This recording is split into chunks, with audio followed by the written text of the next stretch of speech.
आज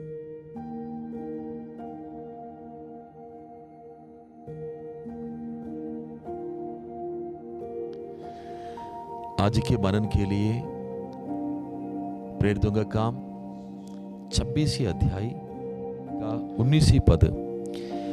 अतः हे अग्रिप्पा, मैंने उस स्वर्गीय दर्शन की बात न टाली। प्रेरित पौलुस न्यायासन के सामने अपनी बात को रख रहे। आज इस जगह तक उनकी पहुंचने का रीजन वो बता रहे। क्या है वो रीजन?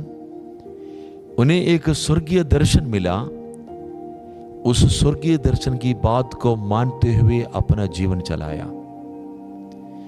पौलुस की जीवन की विजय का सारे रहस्य यह था, एक बार उन्हें ऐसा एक दर्शन मिला। प्रभु यीशु मसीह उनकी रास्ता में उनसे भेंट की। परमेश्वर की ज्योति उनकी चारों ओर चमकी। जिस मसीह के विरोध में जिन मसीह लोगों को मार डालने के लिए अपने घोड़े के ऊपर सवार कर रहा था, परमेश्वर की उस ज्योति ने उसको घोड़े के ऊपर से नीचे गिरा दिया। उनके साथ और भी लोग थे। वो लोगों ने ज्योति जरूर देखे, लेकिन ज्योति के बाद परमेश्वर ने जो पौलुस से बात कर रहा था वो बात किसी ने नहीं सुना। उस दिन परमेश्वर ने उनसे बात किया। यीशु मसीह की आवाज उसने सुनी। उस दिन से लेकर के यीशु को अपनी प्रभु जानकर, उद्धार के कर्ता मानकर, यीशु मसीह को अपना जीवन की सब कुछ मानकर, मालिक मानकर, अपने प्रभु के लिए अपना जीवन पूरी तौर से समर्पित करते हुए प्रभु की सेवा के लिए वो निकल गया है। उस दिन से लेकर के कभी पीछे मुड़ के नहीं देखा। उन्हें एक सच्चाई समझ में आ गया। वो दर्शन के द्वारा यीशु को उसने पहचान लिया। जब यीशु को पहचान लिया, उस दिन से लेकर के यीशु मसीह की क्रूस को पूरी तौर से फॉलो करने के लिए, यीशु के पीछे चलने के लिए अपने आप को समर्पित किया। उसने काफी सारे सेवा की, काफी जगह में यात्रा की, कलीसिया को स्थापित की, काफी लोगों को प्रभु यीशु मसीह के लिए खड़ा किया, काफी सेवक लोगों को भी नियुक्त किया। चलते चलते चलते कई बार पीड़ाएं उनका पीछे नहीं छोड़ा। सतावें कई बार आई, कई बार परीक्षाएं आई, कई बार भूख में रहना पड़ा, कई बार नंगे रहना पड़ा, कई बार उपवास करना पड़ा, कई प्रकार की विपत्तियां उनके जीवन में होता रहा। इसके अलावा कई बार जेल में रहना पड़ा, मार सहना पड़ा, कई प्रॉब्लम उनके जीवन में उनको सहना पड़ा। इन सारे चीजों को सहने के लिए उन्हें कहां से बल मिला मालूम है?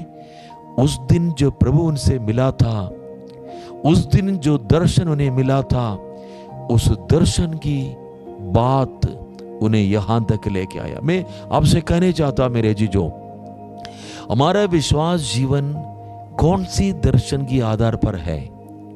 हम यीशु के पीछे वाक्य में चल रहे या संसार की चीजों के पीछे वाक्य में चल रहे?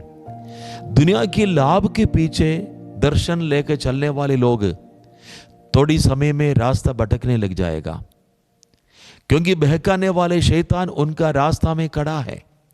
उनको अपनी मार्ग में शैतान लेके जाएगा।